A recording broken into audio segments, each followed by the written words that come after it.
Herkese merhaba. Umarım herkesin sağlığı ve huzur yerindedir. Bu haftanın en önemli konusu hafta başında gerçekleşecek ay tutulması olacak. Fadime İpek Birel ben. Astroloji günlüğü olarak astrolojinin öngörülerini sizinle paylaşmaya çalışıyorum. Bu videoda 25-31 Mart 2024 haftası gökyüzü transitlerin burçlar etkilerini paylaşacağım. Bu haftanın en önemli gökyüzü hareketi 25 Mart 2024'te gerçekleşecek Terazi burcunda ay tutulması olacak.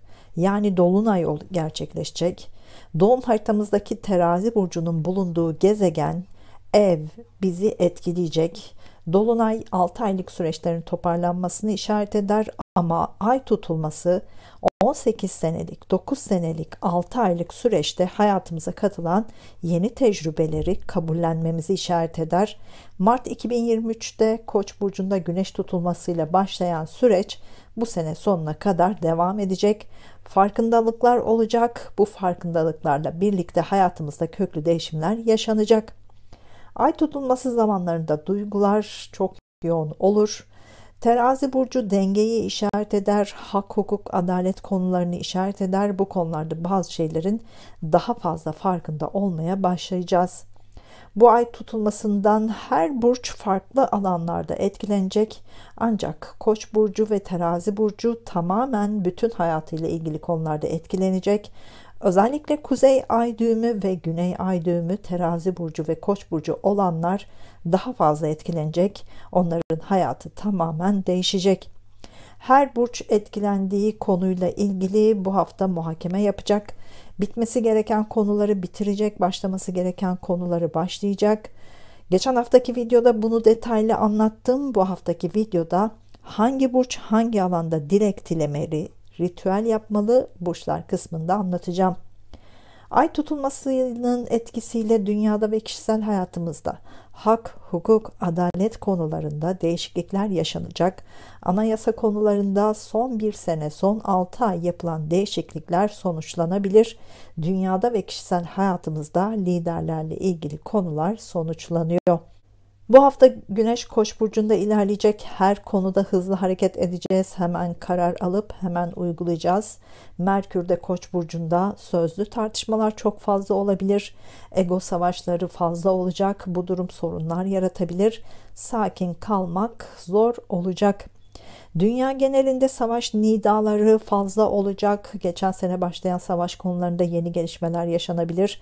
Savaş konularında imzalar atılabilir. 8 Nisan 2024'te Koç burcunda güneş tutulması olacak. Önümüzdeki 18 senelik konularda başlangıçlar yaşanacak.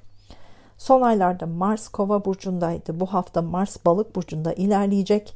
Kişisel hayatımızda yetersizlik ve eksiklik hissimiz daha fazla olacak. Bu durum nedeniyle psikolojik sorunlar daha fazla olabilir.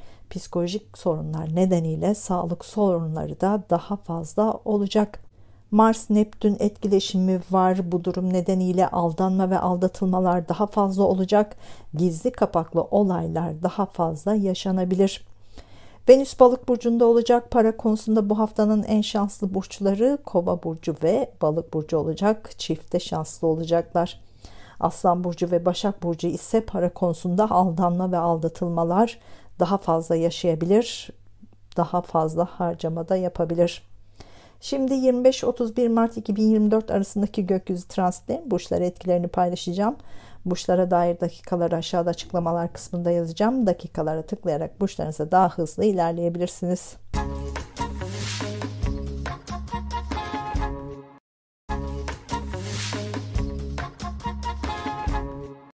Burcu, yükselen burcu, ay burcu, Mars burcu, Satürn burcu, Koç burcu olanlar 25-31 Mart 2024 arasındaki gökyüzü transitlerin burcunuza etkilerini anlatmaya çalışacağım. Kanalıma abone olup zile basarsanız videolardan daha hızlı haber alabilirsiniz. Katıl butonuna basarak üye olabilir, videoları izleyebilirsiniz. Bu hafta sizin haftanız Güneş Koç burcunda. Bu hafta doğanların doğum günü kutlu olsun. Sağlıklı ve huzurlu nice seneler diliyorum. Güneş hala burcunuzda ilerliyor. Enerjinize enerji katmaya devam ediyor. Bu enerjiyi dışa vurarak parlayabilirsiniz. Dilekler, istekler için hala güzel enerjiler var. Dileklerinize, isteklerinize sınır koymayın. Sürekli dileyin, sürekli isteyin. Enerjinizi evrene sürekli gönderin. Bugünlerin şansını değerlendirin. Ritüeller yapın, dualar edin. Sadece hayal edin, sadece isteyin. Enerjinizi iyi yönde kullanacak güce sahipsiniz. Bunu kullanın. Zaten tutulmalar Koç burcu ve Terazi burcunda aksında ilerliyor. Hayatınızda köklü değişimler var. Bu değişimlerin ne olduğunu Mart 2023'ten beri anlamaya çalıştınız.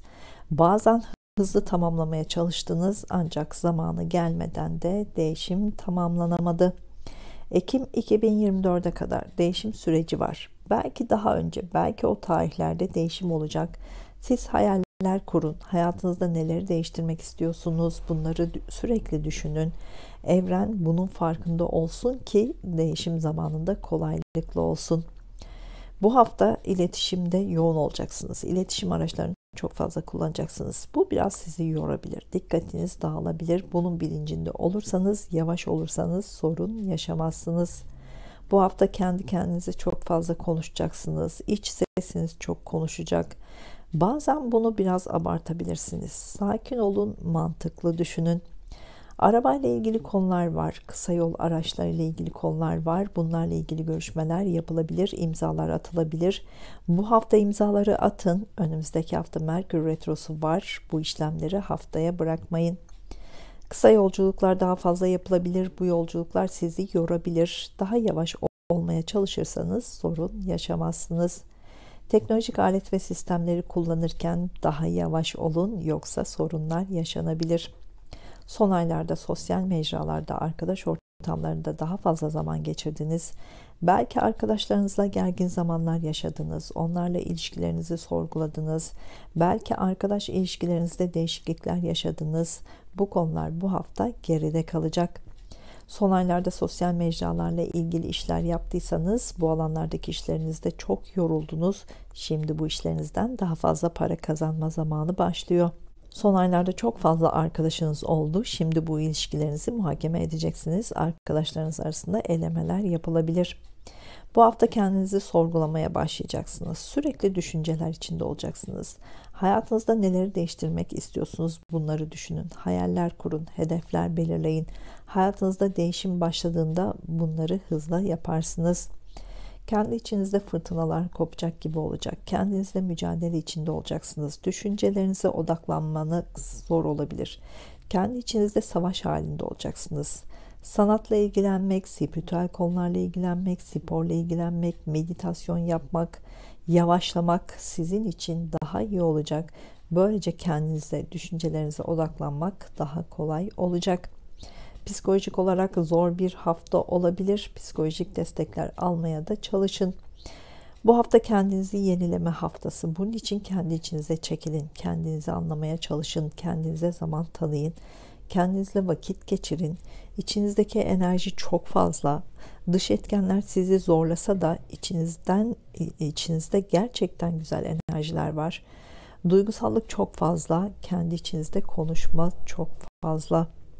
İçinizde yoğun enerji var, yetersizlik hissi var. Bu yetersizlik hissiyle ilgili karamsarlık var, kaygı var, kuşkular var. Bunları anlayın, bunları dışa çıkartmaya hazırlanın. 8 Nisan'da güneş tutulması var. Her şey yeniden başlayacak. 9 senelik, 18 senelik başlangıçlar olacak. Bu yeniliğe hazır olun. Bu hafta ruhsal olarak kendinizi yenilerseniz önümüzdeki haftadan sonra enerjinizi kullanmak daha kolay olacak. Fiziksel olarak da kendinizi yenileme zamanı, bunun da değerlendirin. Hafta başında Terazi burcunda ay tutulması gerçekleşecek. Geçen haftaki videoda bu tutulmanın size etkilerini anlatmıştım. Mart 2023'ten beri eşiniz, partneriniz veya ortağınızla ilgili yenilikler karşınıza çıktı. Yeni bir ilişkiye başladınız. İlişkinizde yeni bir süreç başladı. Bu yenilikler sürekli sorguladınız. Karşınızdaki kişiden bir şeyler öğrendiniz. Karşınızdaki kişiye bir şeyler öğrettiniz. Siz de bunu anlamaya çalıştınız. İlişkilerinizle ilgili sınanma halindeydiniz. Bazı şeylerin farkında olun. Karşınızdaki kişi veya kişiler değişmedi. Sizin onlara bakış açınız değişti. Bu hafta ilişkilerle ilgili konular sonuçlanıyor. Ya değişimleri kabulleneceksiniz ya da kabullenmeyeceksiniz. Bunun kararını vereceksiniz. Tutulmalar hayatımızda köklü değişimler zamanıdır. Farkındalıklarımızın arttığı zamanlardır. Hayatımızda neler değişecek bunları bilirsek, dualarımızı, dileklerimizi, ritüellerimizi de buna göre yaparsak daha hızlı olacağını da görebiliriz. Terazi burcu ay tutulması sürecinde evlilik için, evlenmek için, sağlıklı ve huzurlu bir eş için, eşinizin sağlığı ve huzuru için, eşinizle ilgili konular için dilek dileyin. İşte birlikte başarılı olacağınız dürüst ortaklar için, ortaklı işlerde başarılı olmak için dilek dileyin. Ev almak için, yatırım yapmak için dilek dileyin. Bu süreçte eşimle ilgili, evlilikle ilgili, evle ilgili, ortaklık konusundaki karamsarlıklarımı, kaygılarımı, kuşkularımı özgür bırakıyorum diyebilirsiniz. Böylece yenilikleri daha kolay karşılayabilirsiniz, hızla karşılayabilirsiniz. Günlük yorumlara geçmeden önce Instagram hesabımda anketler yapıyorum, günlük yorumlar yapıyorum. Instagram hesabım Astroloji Günlüğü, takip edebilirsiniz. Videolardan haberdar olmak için astrolojigünlüğü.com web sayfamı ziyaret edebilirsiniz. Hafta başında evlilik organizasyonunuzu yapabilirsiniz. Duygu mantık karmaşası var. Bu evlilik uzun sürecek bir evlilik olacak.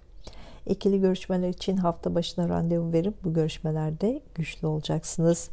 Hafta ortasında para konuları gündemde, banka işlemleri gündemde, borç alacak konularıyla ilgilenme var. Bazı borçlar bitebilir. Hafta sonunda uzaklardan beklediğiniz haberleri alabilirsiniz. Uzaklarla ilgili konularda farkındalıklar var. Eğitim hayatında olanlar, eğitimle ilgilenenler hafta sonunda başarı var. Eğitim konuları sonuçlanıyor. Hafta sonunda uzun yolculuklar da yapılabilir. Güzel bir hafta olmasını diliyorum. Duygusal hayatınızla ilgili işaretler için Ay burcunuzu, iş ve eğitim hayatınızla ilgili işaretler için Mars ve Satürn burcunuzu izlemelisiniz.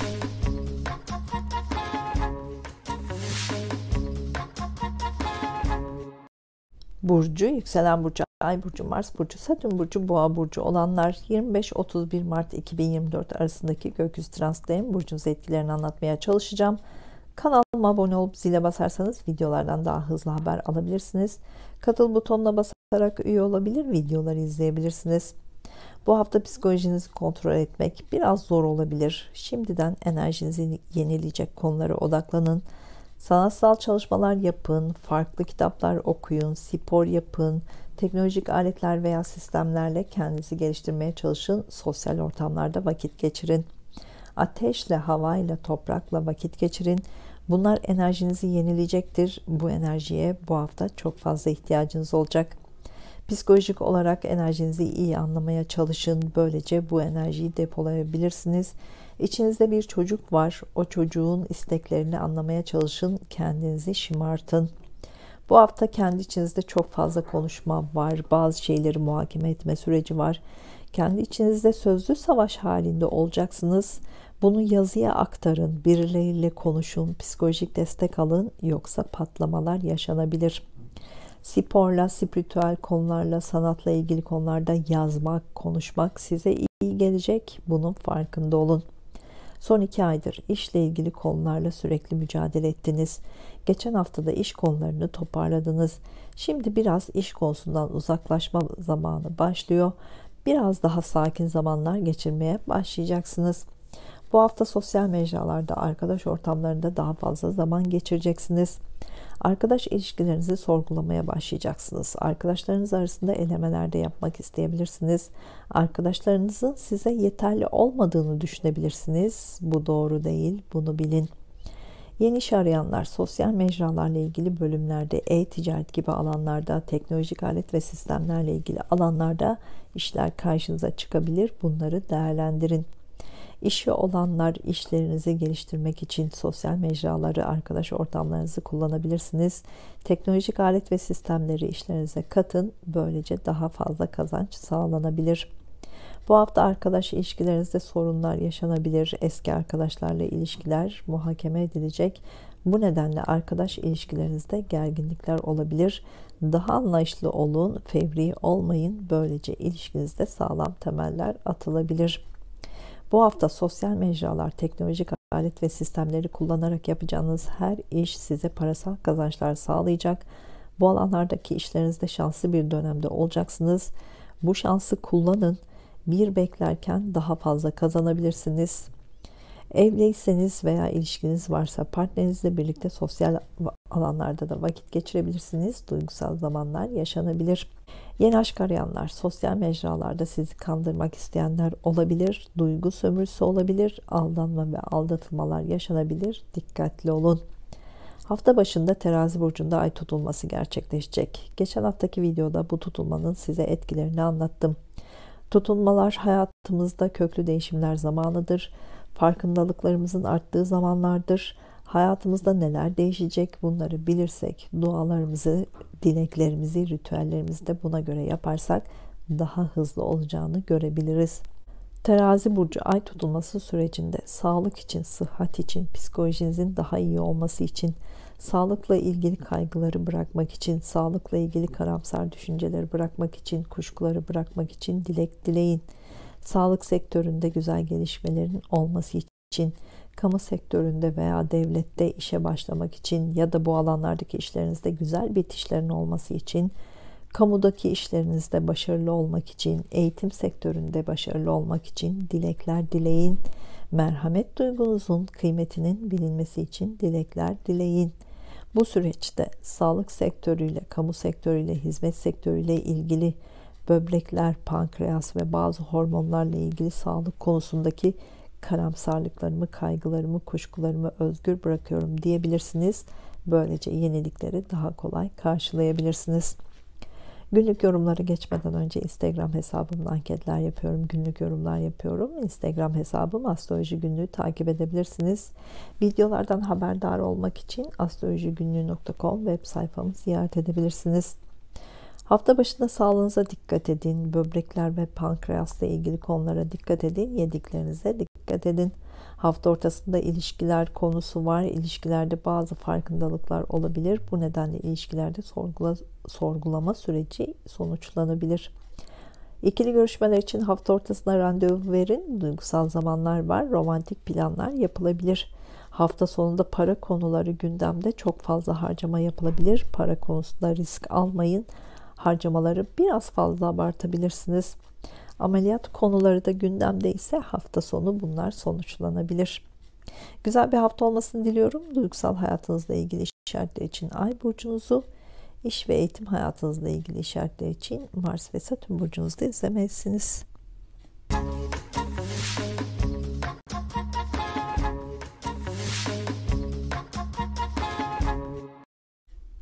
Burcu, yükselen burcu, ay burcu, Mars burcu, Satürn burcu, ikizler burcu olanlar 25-31 Mart 2024 arasındaki gökyüzü transitlerin burcunuza etkilerini anlatmaya çalışacağım.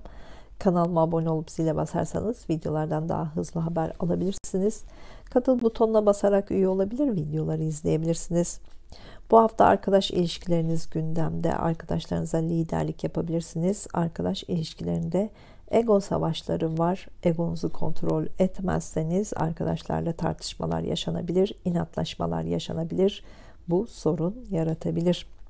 Sosyal mecralarla ilgileniyorsanız bu hafta bu alanlarda güneş gibi parlayacaksınız. Siz konuşacaksınız, siz konuşulacaksınız. Sosyal mecralarda liderlik yapılabilir.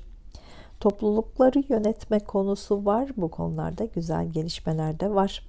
Teknolojik alet ve sistemlerle ilgili konularda, e-ticaret gibi alanlarda görüşmeler yapılabilir. Bunlarla ilgili planlar sonuçlanıyor. İmzalar atılabilir.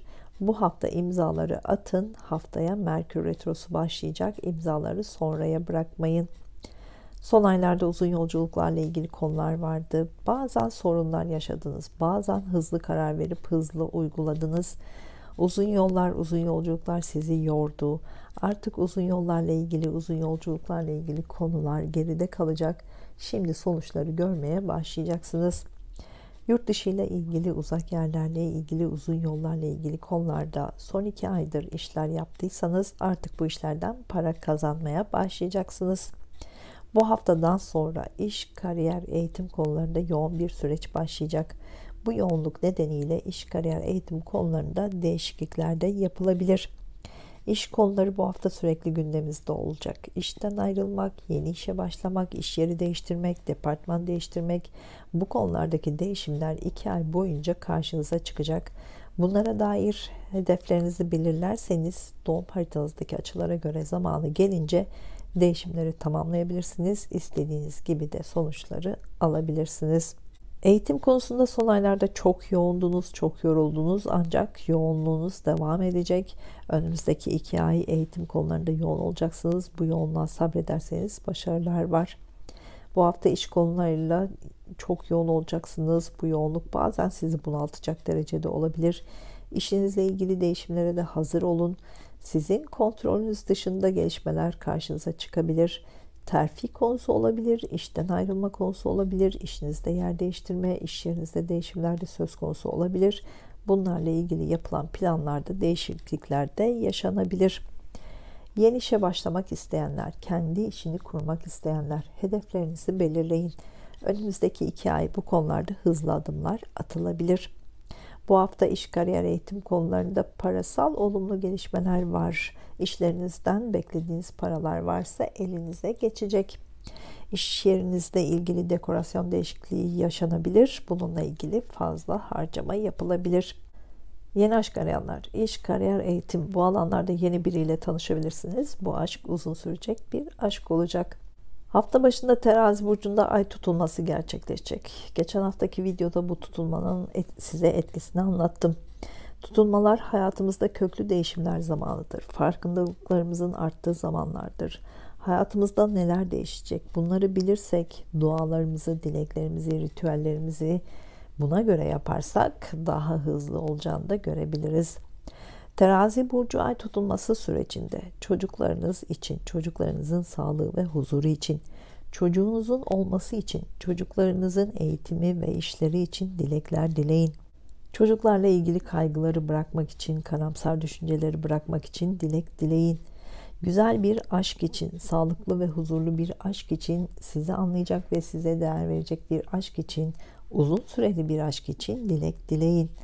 Aşk konusundaki karamsar düşünceleri bırakmak için, kaygıları bırakmak için, kuşkuları bırakmak için dilek dileyin. Topluluk önünde başarılar kazanmak için dilekler dileyin. Bu süreçte çocuklarla ilgili, aşkla ilgili, sahnelerle ilgili konularda karamsarlıklarımı, kaygılarımı, kuşkularımı özgür bırakıyorum diyebilirsiniz. Böylece yenilikleri daha kolay karşılayabilirsiniz. Günlük yorumlara geçmeden önce Instagram hesabımda anketler yapıyorum. Günlük yorumlar yapıyorum. Instagram hesabım Astroloji Günlüğü, takip edebilirsiniz. Videolardan haberdar olmak için astrolojigünlüğü.com web sayfamı ziyaret edebilirsiniz. Hafta başında çocuklarınızla ilgili bazı konular netleşecek. Çocuklarla ilgili konularda bazı temeller atılabilir. Hafta başında aşk ilişkinizde güzel gelişmeler var. Bazı konular sonuçlanabilir. Ciddi kararlar alınabilir. Hafta ortasında sağlığınıza dikkat edin. Üreme organı ile ilgili konulara dikkat edin. Hafta sonunda ilişkilerle ilgili konular var. Bazı ilişkilerde sonuçlanmalar var.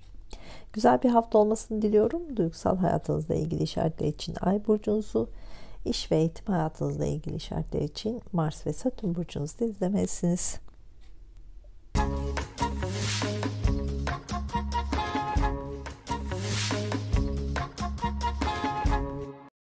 Burcu, yükselen burcu, Ay burcu, Mars burcu, Satürn burcu, Yengeç burcu olanlar 25-31 Mart 2024 arasındaki gökyüzü transitlerin burcunuz etkilerini anlatmaya çalışacağım. Kanalıma abone olup zile basarsanız videolardan daha hızlı haber alabilirsiniz. Katıl butonuna basarak üye olabilir, videoları izleyebilirsiniz. Bu hafta gündeminizde iş, kariyer, eğitim konuları var. Bu alanlarda kendinizi gösterme zamanı. Bu alanlarda daha fazla göz önünde olacaksınız. Egonuzu gösterme zamanı. Ancak ileri giderseniz sorun yaşanabilir. Egonuzu kontrol etmeye çalışırsanız başarılar var. İş, kariyer, eğitim, bu konularda başarı var. Başkalarını yönetme konuları var. Yönetirken diktatörlük yapmayın. Karşınızdaki kişileri ezmeye çalışmayın. Böylece daha başarılı olabilirsiniz. İş, kariyer, eğitim alanlarında köklü değişimler var. Bunun farkında olun. Bu hafta iş, kariyer, eğitimle ilgili çok fazla görüşmeler var. İletişim araçlarını çok fazla kullanacaksınız. Teknolojik alet ve sistemleri çok fazla kullanacaksınız. Bu algılarınızı yorabilir. Dikkatinizi toparlamakta sorun yaşanabilir. Karar verirken de zorluklar yaşanabilir. İş arkadaşlarınızla görüşmeler var. Onlarla ilişkilerde bazı konular sonuçlanabilir. Eğitimle ilgilenenler, eğitim konularında başarı var, sınavlar var ise başarı var. Eğitim konusunda köklü değişiklikler yapılabilir. Son aylarda hem maddi olarak hem sağlık olarak zor bir süreç geçirdiniz. Borç alacak konuları sizi bunalttı. Alacaklarınızı almakta zorlandınız. Borçlarınızı ödemekte zorlandınız. Belki para kayıpları yaşadınız. Banka işlemleriyle çok uğraştınız. Kredi konuları gündeminizdeydi. Yatırım konuları gündeminizdeydi. Sözleşmeler, anlaşmalar, sağlık konuları, artık bunlar bitti. Derin bir nefes alabilirsiniz. Eğitimle ilgili, lojistikle ilgili, uzun yollarla ilgili, yurt dışı ile bağlantılı işleri olanlar bu hafta yoğun olacaksınız. Bu işlerinizden güzel haberler var, hızlı gelişmeler var. Bu işlerinizden daha fazla para kazanma var. Bu işlere başvuru yaptıysanız hızlı cevap alıp hemen başlangıç yapma kısmı da var. Yurt dışı ile iş yapma planı olanlar, yurt dışında yaşama planı olanlar, evlilik planı olanlar, başka bir şehre taşınma planı olanlar, bunlarla ilgili hayallerinizi kurun. Bunlarla ilgili ani gelişmeler yaşanabilir. Eğitimle ilgilenenler bu hafta çok yoğun olacaksınız. Son haftalarda eğitim konularında odaklanmanız zor oldu. Artık okuduklarınıza, yazdıklarınıza, anlattıklarınıza daha kolay odaklanacaksınız. Başarılar var. Yurt dışı ile bağlantısı olanlar, yurt dışı ile işi olanlar, bu hafta yoğun bir süreç başlayacak. Bu süreç sizi bunaltabilir, yorabilir. Sabrederseniz büyük başarılar var. Sabredemezseniz değişiklikler yapılabilir. Zaten tutulmalar köklü değişimleri işaret ediyor. Değişimler tamamlanabilir. İşi olanlar, eğitim, yurt dışı ile ilgili konular, yabancı dil, uzun yollarla ilgili konularda yenilikleri işlerinize katarsanız daha başarılı olabilirsiniz. Bu hafta ikinci, üçüncü, dördüncü evlilikle ilgili konular gündeme gelebilir. Bu konularda hızlı adımlar atılabilir. Uzaklarla ilgili işleriniz varsa, başka şehirde, başka ülkede işleriniz varsa bu hafta bunlardan daha fazla para kazanma var.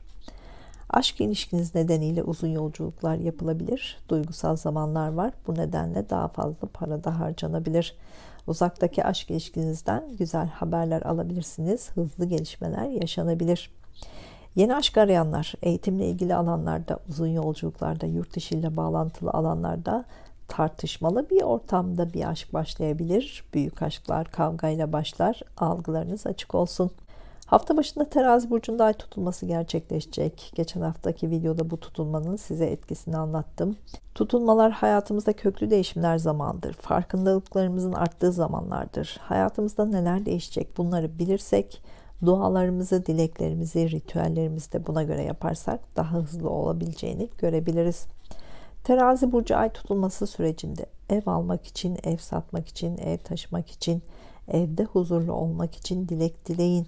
Evle ilgili konularda kaygıyı bırakmak için, karamsar düşünceleri bırakmak için dilek dileyin.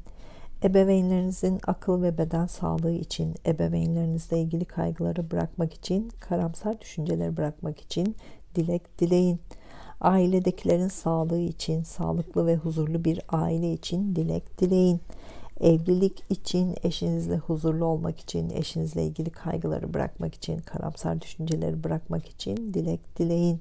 Bu süreçte ebeveynlerle ilgili, evle ilgili, eşle ilgili, aileyle ilgili, evlilikle ilgili karamsarlıklarımı, kaygılarımı, kuşkularımı özgür bırakıyorum diyebilirsiniz. Böylece yenilikleri daha kolay karşılayabilirsiniz.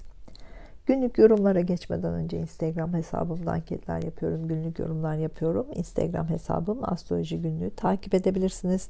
Videolardan haberdar olmak için astrolojigünlüğü.com web sayfamı ziyaret edebilirsiniz.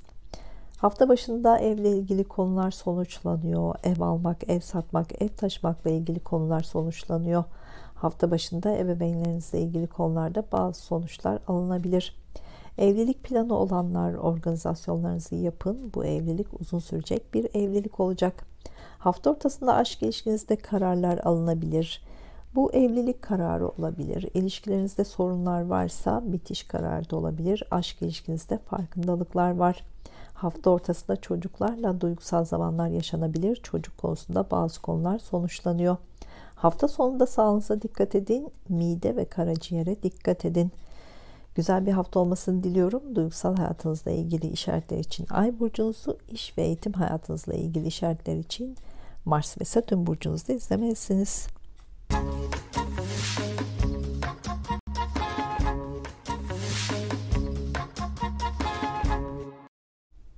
Burcu, yükselen burcu, Ay burcu, Mars burcu, Satürn burcu, Aslan burcu olanlar 25-31 Mart 2024 arasındaki gökyüzü transitlerin burcunuzu etkilerini anlatmaya çalışacağım.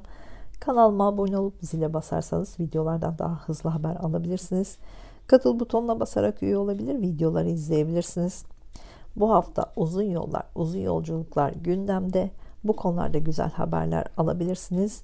Yolculuklarda liderlik yapılabilir. Liderlik konularında ego savaşları yaşanabilir. Egonuzu kontrol ederseniz sorun yaşamazsınız. Eğitimle ilgili işleriniz varsa, eğitimle ilgileniyorsanız bu hafta eğitim konularında başarı var. Liderlik yapılabilir. Daha fazla göz önünde olacaksınız. Eğitim alanında güneş gibi parlayacaksınız. Bu hafta uzaklarla ilgili konularda risk alınabilir. Bu risklerde egonuzu kontrol ederseniz başarılar var. Uzaklarla ilgili işleriniz varsa bu konular daha fazla gündeme gelecek. Bu konularda güzel gelişmeler var. Güzel haberler alınabilir. Yurt dışı ile ilgili konularda, şehir dışı ile ilgili konularda telefon görüşmeleri çok fazla yapılacak. İletişim araçlarını çok fazla kullanacaksınız. Bu görüşmelerde bazı konular sonuçlanabilir, imzalar atılabilir. Önümüzdeki hafta Merkür Retrosu olacak. Bu hafta imzaları atmakta fayda var. Bu hafta uzun yolculuklarla ilgili görüşmeler var. Bu görüşmelerden sonra uzun yolculuklar da yapılabilir.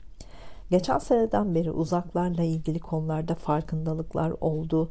Bu sene sonuna kadar da farklı ülkeler, farklı şehirlere gidebilirsiniz, taşınabilirsiniz. Bununla ilgili hayaller kurun. Eğitimle ilgili konularda görüşmeler var. Detaylara fazla takılmayın. Eğitimle ilgili konularda imzalar atılabilir. Uzaklarla ilgili işleriniz varsa bunlarla ilgili görüşmeler var. İmzalar atılabilir.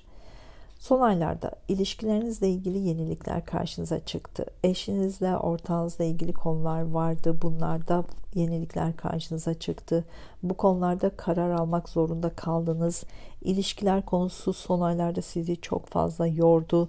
Bitişler ve başlangıçlar yaşadınız. Ya evlenip yeni bir hayata başladınız, ya ilişkinizi, evliliğinizi, ortaklığınızı bitirdiniz ya da evliliğinizi, ilişkinizi olduğu gibi kabullendiniz. Bu sonuçların etkilerini yaşamaya başlayacaksınız. Şimdi ilişkilerinizle ilgili aldığınız kararları sorgulama süreci başlıyor. Son haftalarda ilişkilerle ilgili hukuksal kararlar aldıysanız şimdi bu süreçlerle ilgilenmeye başlayacaksınız. Bu haftadan sonra eşle ilgili, ortakla ilgili hukuksal süreçlerle ilgili konular var. Bu konularda bazen tartışmalar yaşanabilir. Fevri olmayın, böylece kazanan siz olursunuz. Miras konuları gündemdeyse bu haftadan sonra bu konularda ani gelişmeler yaşanabilir. Başkasının parasını yönetiyorsanız, finans alanında işleriniz varsa bu işlerle ilgili yoğun bir süreç başlıyor. Bu süreç sizi zorlayabilir, değişiklik yapmak zorunda kalabilirsiniz.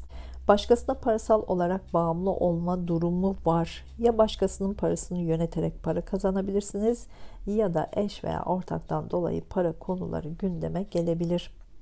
Ameliyat konusu gündemde ise bununla ilgili ani gelişmeler yaşanabilir. Bu konularda daha fazla para harcanabilir. Sağlığınıza dikkat edin, psikolojinize dikkat edin.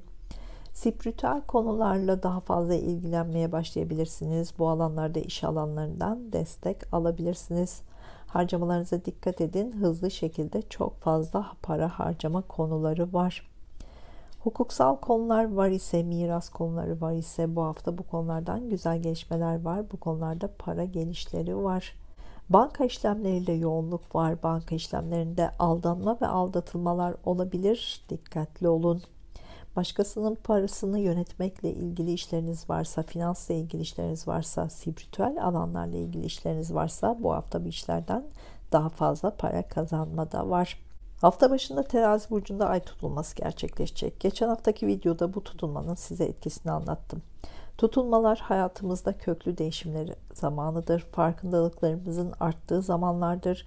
Hayatımızda neler değişecek bunları bilirsek, dualarımızı, dileklerimizi, ritüellerimizi de buna göre yaparsak daha hızlı olacağını görebiliriz. Terazi burcu ay tutulması sürecinde yeni eve taşınmak için, sizinle güzel ilişkiler kuracak komşularla tanışmak için, yeni akrabalarla iyi geçinmek için, kardeşlerinizin sağlığı için dilekler dileyin. Çevrenizdekilerle güzel iletişim kurabilmek için, topluluk önünde saygın olmak ve söylediklerinizin dinlenmesi için dilekler dileyin. Komşularınızla ilgili kaygıları bırakmak için, karamsar düşünceleri bırakmak için dilek dileyin. Kardeşlerinizle güzel ilişkiler kurmak için dilekler dileyin. Kardeşlerinizle ilgili kaygıları bırakmak için, karamsar düşünceleri bırakmak için, kuşkuları bırakmak için dilek dileyin. Araba almak için, sağlıkla ve huzurla arabaya sahip olmak için dilek dileyin. Bu süreçte kardeşlerle ilgili, komşularla ilgili, yakın çevredeki kişilerle ilgili, arabayla ilgili konularda karamsarlıklarımı, kaygılarımı, kuşkularımı özgür bırakıyorum diyebilirsiniz. Böylece yenilikleri daha kolay karşılayabilirsiniz. Günlük yorumlara geçmeden önce Instagram hesabımda anketler yapıyorum. Günlük yorumlar yapıyorum. Instagram hesabım Astroloji Günlüğü, takip edebilirsiniz. Videolardan haberdar olmak için astrolojigünlüğü.com web sayfamı ziyaret edebilirsiniz. Hafta başında kardeşleriniz, akrabalarınız, yakın çevrenizdeki kişilerle ilgili bazı konular sonuçlanıyor. Onlarla duygusal zamanlar yaşanabilir. İletişim, medya, lojistik, kısa yollar, pazarlama alanlarında bazı konular sonuçlanıyor. Hafta ortasında ev, aile ile ilgili bazı konular sonuçlanıyor. Eşle ilgili farkındalık zamanı, ebeveynlerle ilgili bazı konular sonuçlanacak. Hafta sonunda aşk hayatınızla ilgili güzel gelişmeler olacak. Duygusal olarak yoğunluk var. Aşk ilişkinizde farkındalıklar var. Bu nedenle ilişkide değişiklikler yaşanabilir. Hafta sonunda çocuklar konusunda farkındalıklar var. Çocuklarla duygusal zamanlar yaşanabilir. Güzel bir hafta olmasını diliyorum. Duygusal hayatınızla ilgili işaretler için Ay burcunuzu, iş ve eğitim hayatınızla ilgili işaretler için Mars ve Satürn burcunuzda izlemelisiniz.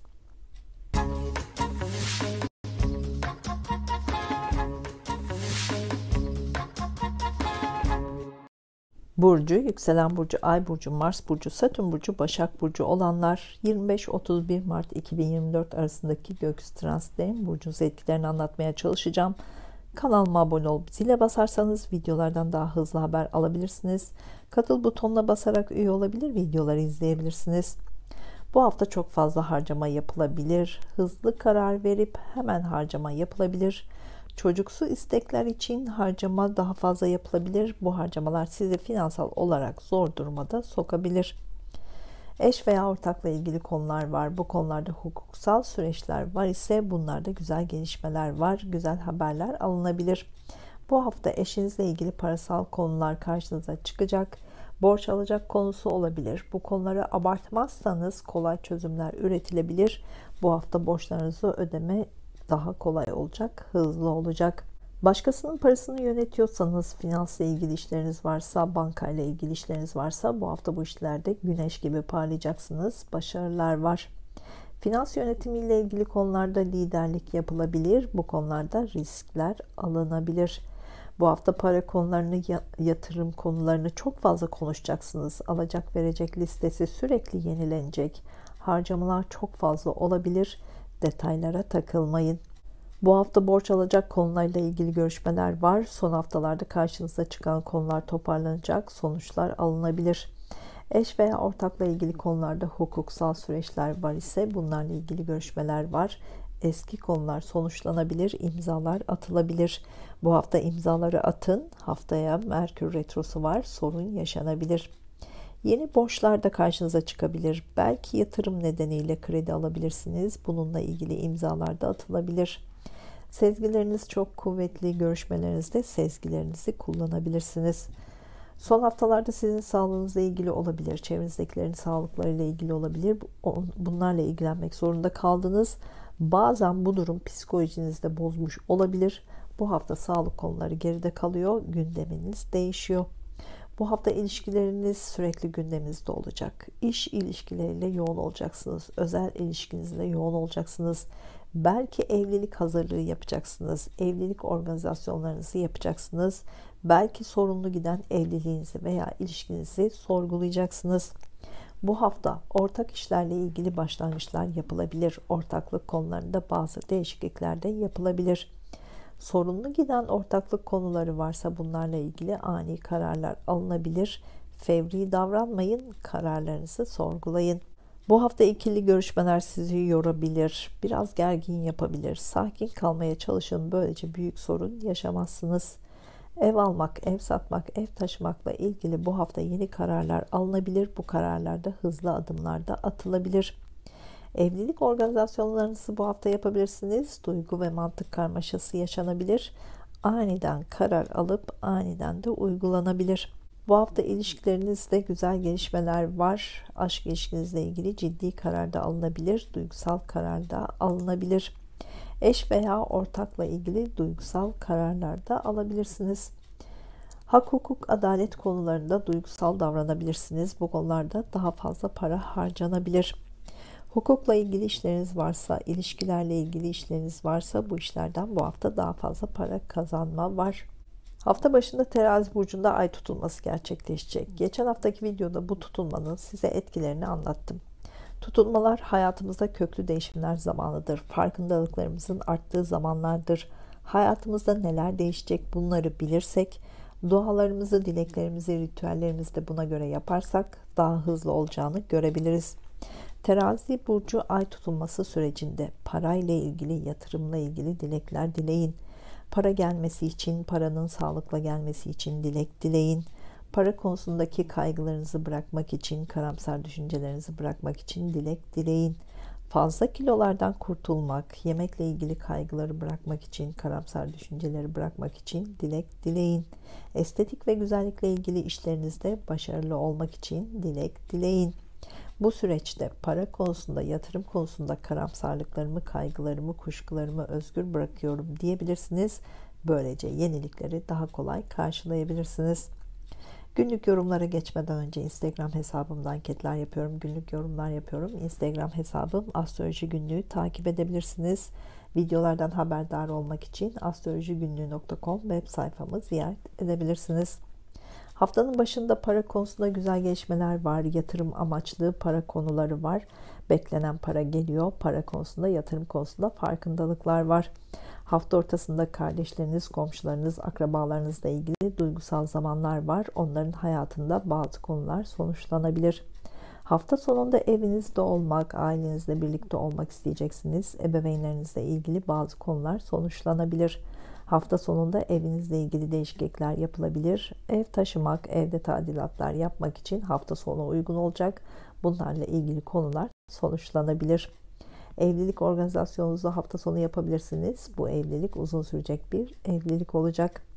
Güzel bir hafta olmasını diliyorum. Duygusal hayatınızla ilgili işaretler için Ay burcunuzu, iş ve eğitim hayatınızla ilgili işaretler için Mars ve Satürn burcunuzu da izlemelisiniz.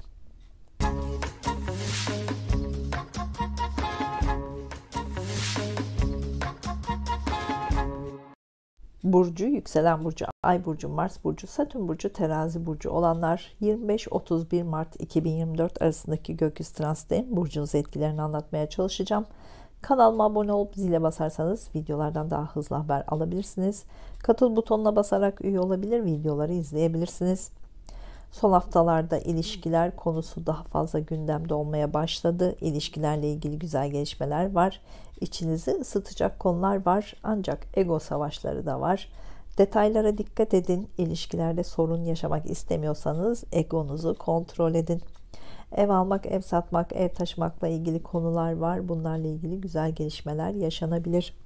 Evlilik konuları var. Eşinizle duygusal zamanlar var. İlişkide olduğunuz kişiyle duygusal zamanlar var. Bunun tadını çıkartın.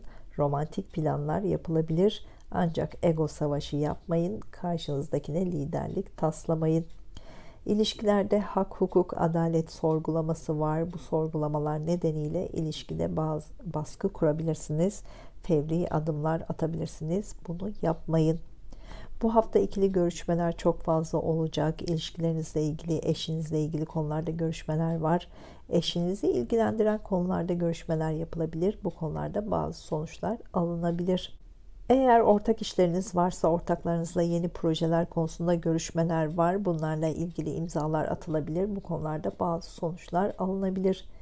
Evlilik konuları gündemde ise bununla ilgili görüşmeler var, imzalar atılabilir. Organizasyonlarınızı bu hafta yapın, imzaları bu hafta atın. Önümüzdeki hafta Merkür Retrosu var. Bazı sorunlar yaşanabilir. Son 2 aydır çocuklarla ilgili konular sizi çok yordu. Çocuklardan çok şey öğrendiniz. Onların hayatındaki değişimleri kabullenmek zorunda kaldınız. Çocuklarla ilgili konularda ani gelişmeler yaşadınız. Hızlı kararlar almak zorunda kaldınız. Bu haftadan sonra bu konular geride kalacak. Çocuklarla ilgili konular artık sizi üzmeyecek. Geçen 2 ay aşk hayatınızla ilgili konular sizi çok yordu. Kararlar almak istediniz. Belki karar alamadınız. Aşk ilişkinizde bazen gerginlikler yaşadınız. Bazen ani kararlar aldınız. Şimdi bunlar geride kalacak. Kendinize odaklanacaksınız. Kendi hayatınızın önemini daha iyi anlayacaksınız. Bu hafta sağlık konusunda yeni gelişmeler karşınıza çıkacak. Sizin sağlık konularınız olabilir. Çevrenizdekilerin sağlıklarıyla ilgilenmek zorunda kalabilirsiniz. Sağlıkla ilgili kendinizi yenilemeniz, kendinizi geliştirmeniz gerekecek. Sağlık alanında hızlı adımlar atılabilir. Hızlı gelişen sorunlar karşınıza çıkabilir. Hızlı çözümler de üretebilirsiniz. Sağlık sektöründe, kamu sektöründe, hizmet sektöründe işi olanlar, bu hafta yoğunluk var. Enerjinizi ona göre ayarlayın. Bu yoğunluk sizi çok bunaltabilir. İşlerinizde değişiklik de yapmanız gerekebilir. Bazı konular sonuçlanıyor. Yeni iş arayanlar, sağlık sektöründe, kamu sektöründe, hizmet sektöründe, eğitimle ilgili alanlarda yeni işler karşınıza çıkabilir. Bunları değerlendirin. Bu işlerden haber bekliyorsanız bu hafta alabilirsiniz. Sağlık sektörü, kamu sektörü, hizmet sektöründe işleriniz varsa bu işlerden bu hafta daha fazla para kazanma var. Estetik ve güzellikle ilgili konularda, yemekle ilgili konularda daha fazla para harcama var. Harcamalarınıza dikkat edin. Başkalarına yardım etme düşünceniz var. Ancak bu finansal olarak sizi zorlayabilir. Dikkatli olun.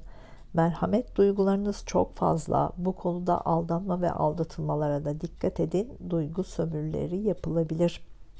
Hafta başında Terazi burcunda ay tutulması gerçekleşecek. Geçen haftaki videoda bu tutulmanın size etkisini anlattım. Tutulmalar hayatımızda köklü değişimler zamanıdır. Farkındalıklarımızın arttığı zamanlardır. Hayatımızda neler değişecek bunları bilirsek, dualarımızı, dileklerimizi, ritüellerimizi de buna göre yaparsak daha hızlı olacağını görebiliriz. Gün sizin gününüz olacak. Terazi burcu ay tutulması sürecinde neyi değiştirmek istiyorsanız, neyi yenilemek istiyorsanız, hayata dair nelerin size iyi geleceğini düşünüyorsanız bunları iyi anlayın, iyi değerlendirin. Mantığınızla değil, duygu ve hislerinizle hayaller kurun, isteklerde bulunun. Karamsar düşünceleri bırakmak için, kaygıları bırakmak için, kuşkuları bırakmak için dilekler dileyin. Hayatınızdaki hemen her konuda yenilenmeyi dileyin. Yenilenirken huzurlu ve mutlu olmayı dileyin. İçsel enerjinizi karamsarlıklardan uzaklaştırarak daha olumlu kullanmayı dileyin. Hayat sizin için yeniden başlıyor. Hızlı gelişmeler var. Bu güzel enerjileri değerlendirin. Dilekleri dilerken sakın karamsar olmayın, kaygılı olmayın, kuşkulu olmayın. Enerjinizi buna göre yönlendirin. Bu süreçte hayatımdaki hemen her alandaki karamsarlıklarımı, kaygılarımı, kuşkularımı özgür bırakıyorum diyebilirsiniz. Böylece yenilikleri daha kolay karşılayabilirsiniz. Günlük yorumlara geçmeden önce Instagram hesabımda anketler yapıyorum, günlük yorumlar yapıyorum. Instagram hesabım Astroloji Günlüğü, takip edebilirsiniz. Videolardan haberdar olmak için astrolojigunluğu.com web sayfamı ziyaret edebilirsiniz. Hafta başında enerjiniz çok yüksek olacak. İş, kariyer, eğitim, aşk görüşmeleri için hafta başına randevu verin. Görüşmelerde başarı var. Güç sizde, ancak detaylara takılmayın. Hafta başında kendinize zaman geçirin, ritüeller yapın, spiritüel konularla ilgilenin. Arınma zamanı, bunu iyi değerlendirin. Hafta ortasında para konusunda farkındalıklar var. Parayla ilgili güzel gelişmeler var. İş, kariyerden daha fazla para gelişi var. Hafta sonunda yakın çevrenizdekilerle görüşmeler var, duygusal zamanlar var. Kardeşleriniz, akrabalarınız, yakın çevrenizdeki kişilerle ilgili duygusal zamanlar yaşanabilir. Onlarla ilgili bazı şeylerin farkına varacaksınız. Bazı şeyler sonuçlanacak. Güzel bir hafta olmasını diliyorum. Duygusal hayatınızla ilgili şartlar için Ay burcunuzu, iş ve eğitim hayatınızla ilgili şartlar için Mars ve Satürn burcunuzda izlemelisiniz.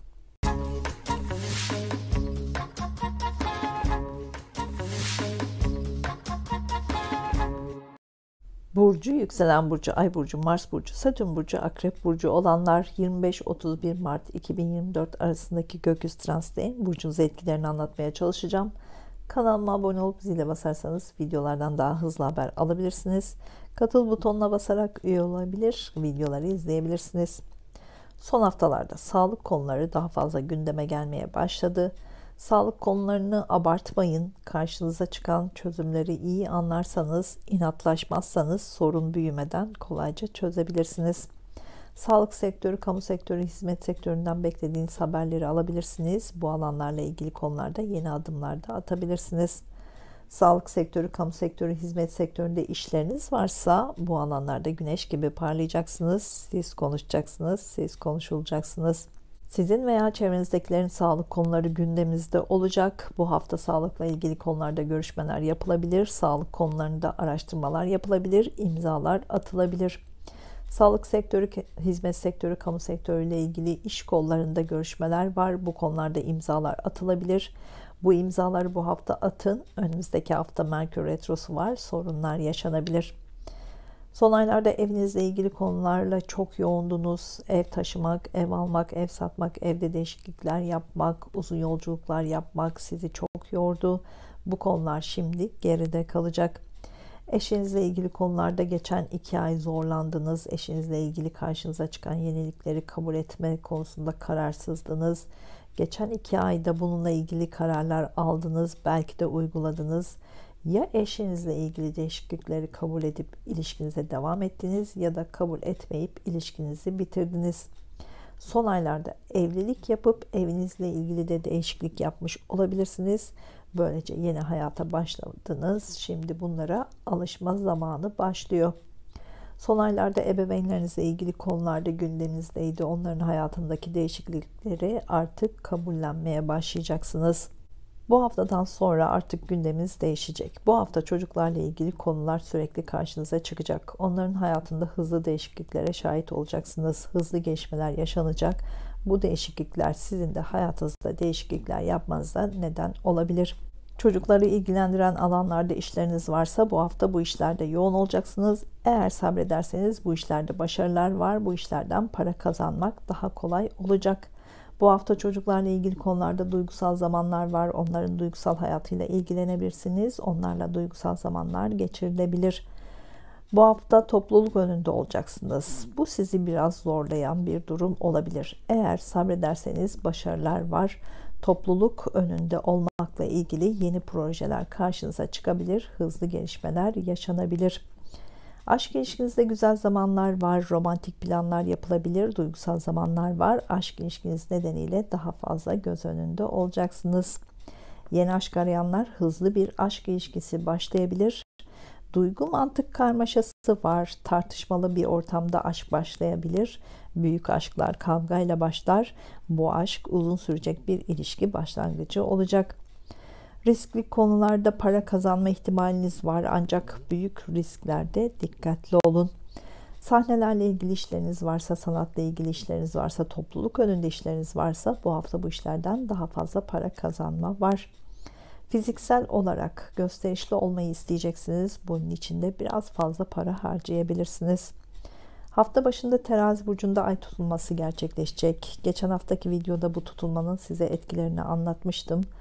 Tutulmalar hayatımızda köklü değişimler zamanıdır. Farkındalıklarımızın arttığı zamanlardır. Hayatımızda neler değişecek bunları bilirsek, dualarımızı, dileklerimizi, ritüellerimizi de buna göre yaparsak daha hızlı olacağını görebiliriz. Terazi burcu ay tutulması sürecinde ruhsal olarak karamsar duygulardan uzaklaşmayı dileyin.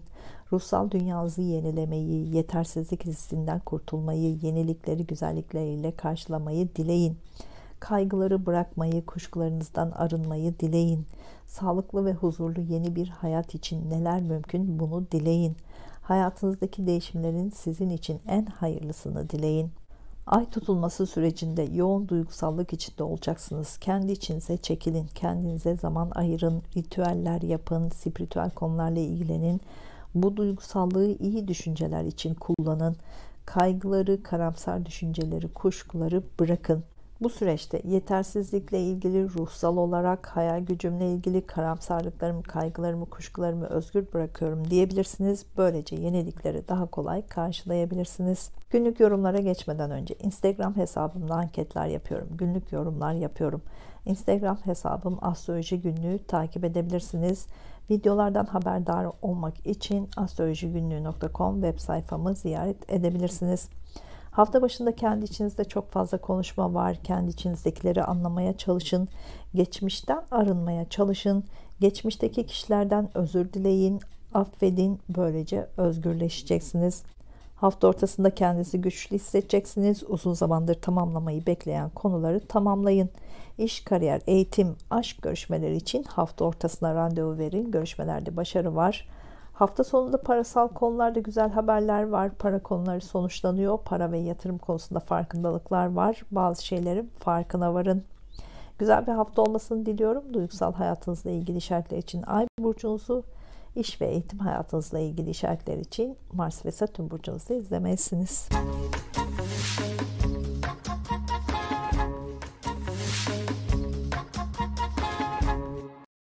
Burcu, yükselen burcu, ay burcu, Mars burcu, Satürn burcu, yay burcu olanlar 25-31 Mart 2024 arasındaki gökyüzü transitlerin burcunuza etkilerini anlatmaya çalışacağım. Kanalıma abone olup zile basarsanız videolardan daha hızlı haber alabilirsiniz. Katıl butonuna basarak üye olabilir, videoları izleyebilirsiniz. Sahnelerle ilgili işiniz varsa, toplum önünde işiniz varsa bu hafta bu alanlarda güneş gibi parlayacaksınız. Enerjiniz çok yüksek olacak. Bunu da yansıtacaksınız. Sanatla ilgilenenler bu hafta başarılar kazanılabilir. Bu başarılar size parasal kazançlar da getirecek. Sahnelerle ilgili işiniz varsa, topluluk önünde işleriniz varsa, sanatla ilgileniyorsanız bu hafta çok fazla göz önünde olacaksınız. Bu hafta çocuklarla ilgili konular var. Çocuklarla duygusal zamanlar yaşanabilir. Çocuklarla ilgili konularda sonuçlar alınabilir. Çocuklarla ilgili konularda farkındalıklar var. Aşk konuları gündemde. Aşk ilişkinizde ego savaşları var. Aşk ilişkinizde liderlik yapmak karşınızdakini zorlayabilir. İlişkilerinizde zor zamanlar yaşanabilir. Kontrolcü olmayın. İlişkiyi zorlamayın. Aşk hayatınızla ilgili göz önünde de olacaksınız. Yeni aşk konusu gündeme gelebilir. Hızlı başlayacak aşk konuları var. Duygusal olarak yoğun bir süreç var. Aşk ve cinsellikle ilgili farkındalıklar var. Algılarınızı açın. Bu farkındalıklarını farkına varın. Bu hafta çocuklarla ilgili konularda görüşmeler var. Bu konularda imzalar atılabilir. Bu ileriye dönük bir proje olabilir. Bu imzaları bu hafta atın. Önümüzdeki hafta Merkür Retrosu var. Sonraya bırakmayın. Bu hafta aşk konuları gündemde. Aşkla ilgili konularda görüşmeler var. Yeni bir aşk ilişkisi başlayabilir. Var olan aşk ilişkinizde ciddi kararlar da alınabilir. Algılarınız açık olsun. Sahnelerle ilgili işleriniz varsa, toplulukla ilgili işleriniz varsa bu hafta bu işlerle ilgili görüşmeler var. İmzalar atılabilir. Bu imzaları bu hafta sonuçlandırın. Sonraya bırakmayın. Son 2 aydır iletişim araçlarını çok fazla kullandınız. Bu bazen sizi yordu, bazen çok işinize yaradı. Belki iletişim araçlarıyla ilgili, iletişim sistemleriyle ilgili hayatınızda büyük yenilikleri de kattınız. Bu yeniliklerle birlikte hayatınıza da farklı tecrübeleri eklediniz. Şimdi iletişim, medya, lojistik, pazarlama ile ilgili konularda rutin bir ilerleme olacak. Son 2 aydır kardeşleriniz, akrabalarınız, komşularınızla daha fazla zaman geçirdiniz. Belki onlarla tartıştınız. Belki yeni akrabalarınız oldu, yeni komşunuz oldu. Onlarla birlikte bazen üzüldünüz, bazen sevindiniz. Şimdi kardeşleriniz, akrabalarınız, komşularla olan ilişkileriniz azalacak. Bu hafta eviniz, aileniz, ebeveynlerinizle, eşinizle daha fazla zaman geçirmeye başlayacaksınız. Bu hafta ebeveynlerinizle daha fazla zaman geçireceksiniz. Onların hayatında değişimler olabilir. Onların yanında olun. Ebeveynlerinizle ilgili konularda bazen gergin olabilirsiniz. Onlarla tartışmalar da yaşanabilir. Ebeveynlerle ilgili konularda ani gelişmeler de yaşanabilir. Bunlara da hazırlıklı olun. Eşinizle ilgili özellikle parasal konular gündemimize gelebilir. Eşinizle ilgili değişimler söz konusu olacak. Eşinizin hayatındaki değişiklikler sizin de hayatınızda değişiklikler katabilir. Bu hafta ev almak, ev satmak, ev taşımakla ilgili, evde tadilatlar yapmakla ilgili değişiklikler yapılabilir. Daha önce planları yaptıysanız, hayaller kurduysanız bu konularda hızlı adımlar atılabilir. Bu konularda ani değişimler yaşanabilir. Evlilik planı olanlar, organizasyonlarınızla ilgili hızlı gelişmeler var. Bu hafta imzaları atın. Haftaya Merkür Retrosu var. Sorunlar yaşanabilir. Geçen seneden beri evlilik konusunda Satürn sizi sınamaya başladı. Eşinizle ilgili sorun yaşıyorsanız bu hafta evliliğinizi sorgulamaya başlayacaksınız. Eşle tartışmalar yaşanabilir. Evliliğinizle ilgili ani kararlar almadan önce iyi düşünün. Evle ilgili alanlarda yemek sektöründe, gayrimenkul sektöründe, dekorasyon sektöründe işleriniz varsa bu hafta bu işlerden daha fazla para kazanma var. Ebeveynlerinizle ilgili, ailenizle ilgili konularda duygusallık daha fazla, onlarla duygusal paylaşımlar daha fazla olabilir. Eşinizle duygusal zamanlar var, romantik planlar yapılabilir, uzun yolculuklar yapılabilir ancak bu biraz fazla masraflı olabilir. Ebeveynlerinizden para gelişi var ya da onlara para desteği yapabilirsiniz. Hafta başında Terazi burcunda ay tutulması gerçekleşecek. Geçen haftaki videoda bu tutulmanın size etkisini anlattım. Tutulmalar hayatımızda köklü değişimler zamanıdır. Farkındalıklarımızın arttığı zamanlardır. Hayatımızda neler değişecek bunları bilirsek, dualarımızı, dileklerimizi, ritüellerimizi de buna göre yaparsak daha hızlı olacağını görebiliriz. Terazi burcu ay tutulması sürecinde sizi anlayacak, size sırdaş olacak arkadaş ve dostlar edinmek için dilek dileyin. Arkadaşlarınızla ilgili, dostlarınızla ilgili kaygılarınızı bırakmak için dilek dileyin. Onlarla ilgili karamsar düşünceleri bırakmak için dilek dileyin. E-ticaret gibi, sosyal mecralar gibi alanlarda yeni adımlar atmak için, bu alanlardaki kaygılarınızı bırakmak için dilek dileyin. Topluluk önünde başarılarınızla önde olmak için dilek dileyin. Topluluk önünde olmakla ilgili kaygılarınızı bırakmak için dilekler dileyin. Bu süreçte arkadaşlarımla, dostlarımla, sosyal mecralarla ilgili kaygılarımı, karamsarlıklarımı, kuşkularımı özgür bırakıyorum diyebilirsiniz. Böylece yenilikleri daha kolay karşılayabilirsiniz. Günlük yorumlara geçmeden önce Instagram hesabımda anketler yapıyorum, günlük yorumlar yapıyorum. Instagram hesabım Astroloji Günlüğü, takip edebilirsiniz. Videolardan haberdar olmak için astrolojigünlüğü.com web sayfamı ziyaret edebilirsiniz. Hafta başında sosyal alanlarda daha fazla zaman geçirebilirsiniz. Sosyal mecralardaki projeleriniz sonuçlanıyor. Hafta başında arkadaşlarınızla vakit geçirmek için de plan yapın. Arkadaşlarınızı fazla eleştirmeyin. Haftanın ortasında enerjiniz düşük olabilir. Sanatla vakit geçirin, estetik ve güzellikle vakit geçirin. Kendinizi yenilemeye çalışın. Hafta sonunda enerjiniz çok yüksek olacak. İş, aşk görüşmeleri için hafta sonuna randevu verin. Hafta sonu hayatınız boyunca hatırlayacaksınız. Özellikle ev, aile, ebeveynler ve eş konusunda yeni başlangıçlar var. Bunlarla ilgili kararlar da alınabilir. Güzel bir hafta olmasını diliyorum. Duygusal hayatınızla ilgili işaretler için Ay burcunuzu, iş ve eğitim hayatınızla ilgili işaretler için Mars ve Satürn burcunuzu izlemelisiniz.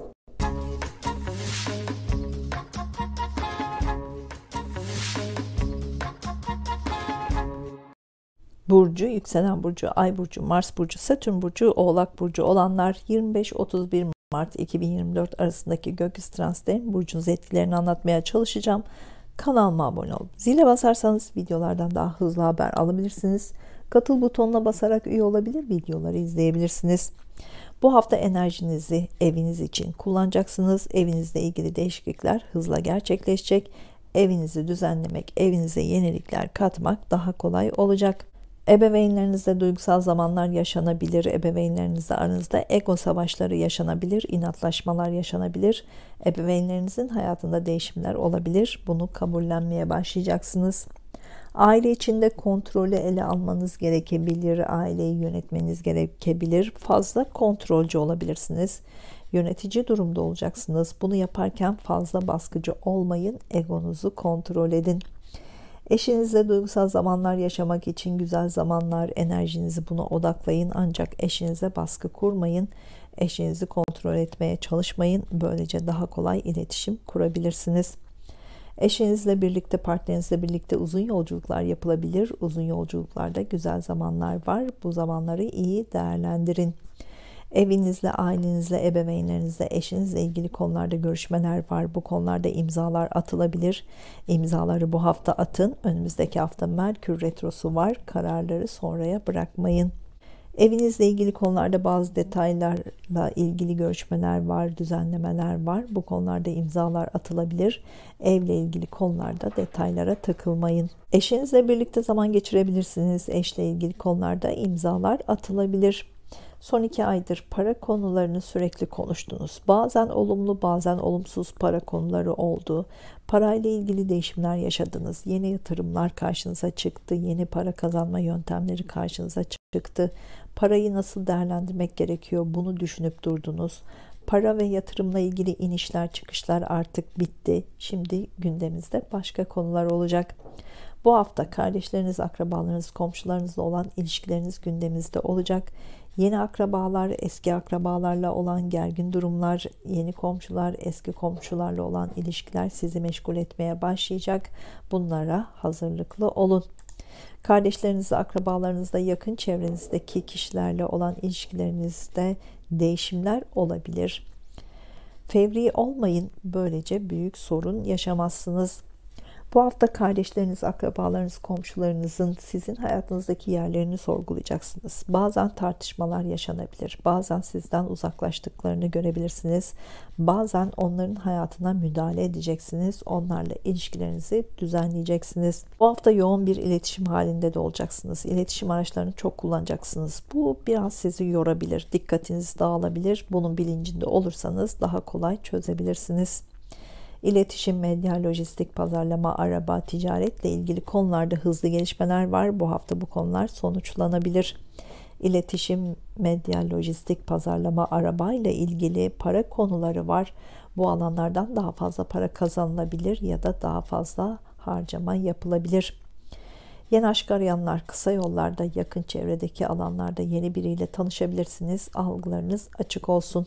Kardeşlerinizin, akrabalarınızın, komşularınızın duygusal hayatıyla ilgilenme var. Onların duygusal hayatındaki değişimler sizin de hayatınızda değişimleri etkileyebilir. Estetik ve güzellikle ilgili konularda yeni şeyler duyabilirsiniz. Bu duyduklarınızı dikkate alın ancak araştırmadan uygulamayın. Hafta başında Terazi burcunda ay tutulması gerçekleşecek. Geçen haftaki videoda bu tutulmanın size etkisini anlatmıştım. Tutulmalar hayatımızda köklü değişimler zamanıdır. Farkındalığımızın arttığı zamanlardır. Hayatımızda neler değişecek bunları bilirsek, dualarımızı, dileklerimizi, ritüellerimizi de buna göre yaparsak daha hızlı olacağını görebiliriz. Terazi burcu ay tutulması sürecinde yeni iş, işte yenilik, kariyerde yenilik, işle ilgili büyük mertebeler için, eğitimde güzel sonuçlar, eğitimde başarılar, işten gelecek paralar için dilekler dileyin. İş, kariyer, eğitim konularında hızlı sonuçlar almak için karamsar olmadan, kaygı duymadan, kuşku duymadan gerçekleşeceğine inanarak dilek dileyin. Hayal kurun. Çünkü bu ay tutulmasıyla birlikte eski konular bitecek, yeni başlangıçlar var. Bu süreçte iş, kariyer, eğitim konusundaki karamsarlıklarımı, kaygılarımı, kuşkularımı özgür bırakıyorum diyebilirsiniz.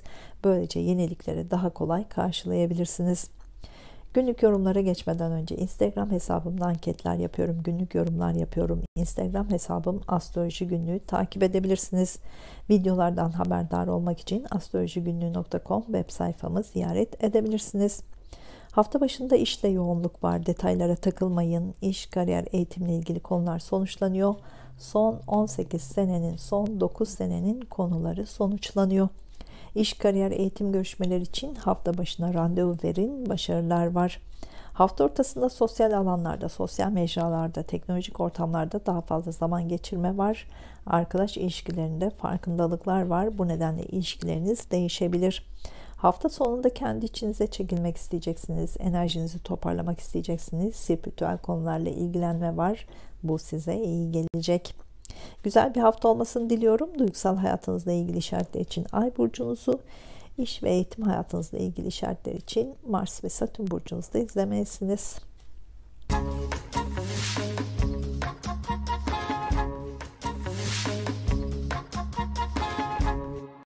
burcu, yükselen burcu, ay burcu, Mars burcu, Satürn burcu, Kova burcu olanlar 25-31 Mart 2024 arasındaki gökyüzü transitlerin burcunuz etkilerini anlatmaya çalışacağım. Kanalıma abone olup zile basarsanız videolardan daha hızlı haber alabilirsiniz. Katıl butonuna basarak üye olabilir, videoları izleyebilirsiniz. Son haftalarda kardeşleriniz, komşularınız, akrabalarınızla ilgili konular gündemdeydi. Bu hafta onlarla ilgili yeni gelişmeler var. Onların hayatında değişimler olabilir, yenilikler olabilir. Bunların haberlerini alabilirsiniz. Onların yanında olun. Kardeşleriniz, akrabalarınız, komşularınızla ilgili farkındalıklar var. Bu farkındalıklar nedeniyle hayatınızda değişimler de yaşanabilir.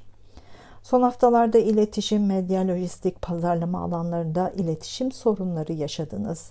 Teknolojik alet ve sistemlerde sorunlar yaşadınız. Bu hafta bu sorunlar geride kalacak. Bu hafta iletişimde daha rahat olacaksınız. Bu alanlarda yeni başlangıçlar yapılabilir, imzalar atılabilir. Bu imzaları bu hafta atın. Haftaya Merkür Retrosu başlayacak, sorun çıkabilir. Kardeşlerinizle, akrabalarınızla, komşularınızla bu hafta daha fazla görüşeceksiniz. Yoğun iletişim halinde olacaksınız. Onlarla görüşmek için iletişim araçlarını daha fazla kullanacaksınız. Bu algılarınızı yorabilir, dikkatinizi dağıtabilir. Onlarla ilgili konularda fevri adımlar da atılabilir. Hızlı kararlar almayın. İletişim, medya, lojistik ve pazarlama ile ilgili işleriniz varsa bu hafta işlerinize yeni teknolojik alet ve sistemleri katabilirsiniz. Bu size kazanç sağlayabilir. İletişim, medya, lojistik, pazarlama, kısa yol araçları, arabayla ilgili konular var. Bunlarla ilgili imzalar atılabilir. Bu hafta bu konuları sonuçlandırın. Haftaya Merkür Retrosu başlayacak. Son aylarda Mars Kova burcundaydı. Hayatınızda birçok konuyu hızla tamamladınız. Bu hafta geçen 2 ayın gerginliklerini üzerinizden atmaya başlayacaksınız. Yeniliklere yer açmaya başlayacaksınız. Son aylarda üzerinde çalıştığınız konuların artık meyvelerini yemeye başlayacaksınız. Bu hafta hayatınızda yaptığınız değişimleri hızla toparlayacaksınız. Yeni işinizle ilgili konuları toparlayacaksınız. Yeni hayatınıza alışmaya başlayacaksınız. İlişkilerinizle ilgili son aylarda, son haftalarda karşınıza çıkan yenilikleri artık daha iyi anlayacaksınız. Artık daha kolay kabulleneceksiniz. Bu hafta para konuları daha fazla gündeme gelmeye başlayacak. Son 2 aydır emek verdiğiniz konulardan para kazanma zamanı başlıyor. Bu hafta nasıl para kazanırım? Parayı nasıl değerlendiririm? Bunları düşünmeye başlayacaksınız. Bununla ilgili araştırmalar yapmaya başlayacaksınız. Yeni yatırım konularını araştırmaya başlayacaksınız. İşlerinizden daha fazla para kazanma şansını da yakalayacaksınız. Son aylarda fevri oldunuz. Hemen adım atmak istediniz. Her şeyi hemen sonuçlandırmak istediniz. Bu bazen gerginliklere de neden oldu. Ancak birçok şeyi de tamamladınız, düzen kurdunuz. Şimdi bu düzende daha rahat ilerleyeceksiniz. Parayla ilgili beklediğiniz haberleri alabilirsiniz. Bu hafta bu para elinize geçebilir. Estetik ve güzellikle ilgili planlarınızı artık tamamlayabilirsiniz. Güzel sonuçlar alınabilir.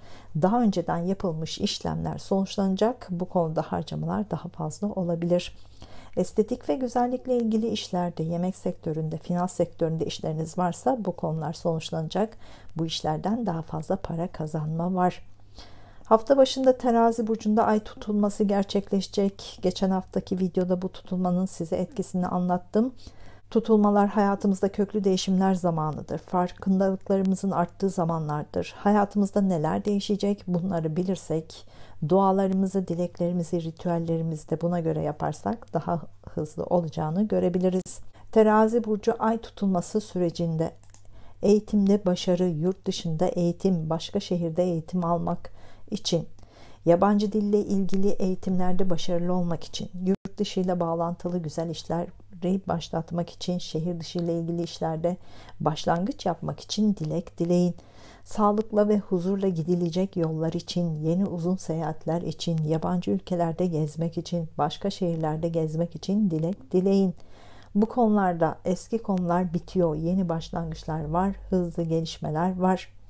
Bu süreçte eğitim konusunda, uzaklarla ilgili konularda, uzun yollarla ilgili konularda karamsarlıklarımı, kaygılarımı, kuşkularımı özgür bırakıyorum diyebilirsiniz.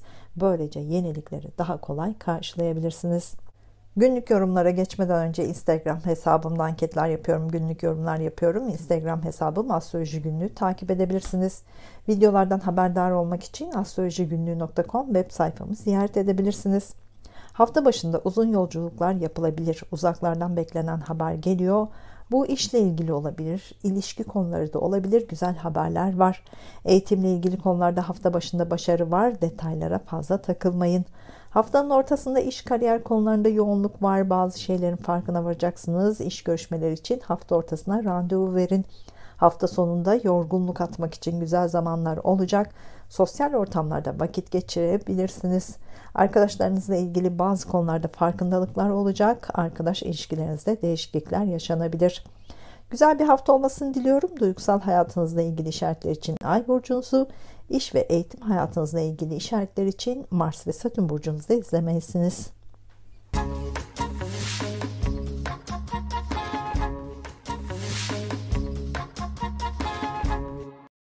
Burcu, yükselen burcu, Ay burcu, Mars burcu, Satürn burcu, Balık burcu olanlar 25-31 Mart 2024 arasındaki gökyüzü transitlerin burcunuz etkilerini anlatmaya çalışacağım. Kanalıma abone olup zile basarsanız videolardan daha hızlı haber alabilirsiniz. Katıl butonuna basarak üye olabilir, videoları izleyebilirsiniz. Bu hafta para konularındaki şansınız hala devam ediyor. Bu haftanın para konusunda en şanslılarından biri de sizsiniz. Parayla ilgili güzel haberler var. Bunu yatırım konularına dönüştürün. Bu hafta yemek konusunu biraz abartabilirsiniz. Yemek yeme konusunu abartabilirsiniz. Buna dikkat edin. Hızlı yemek konusu size zarar verebilir.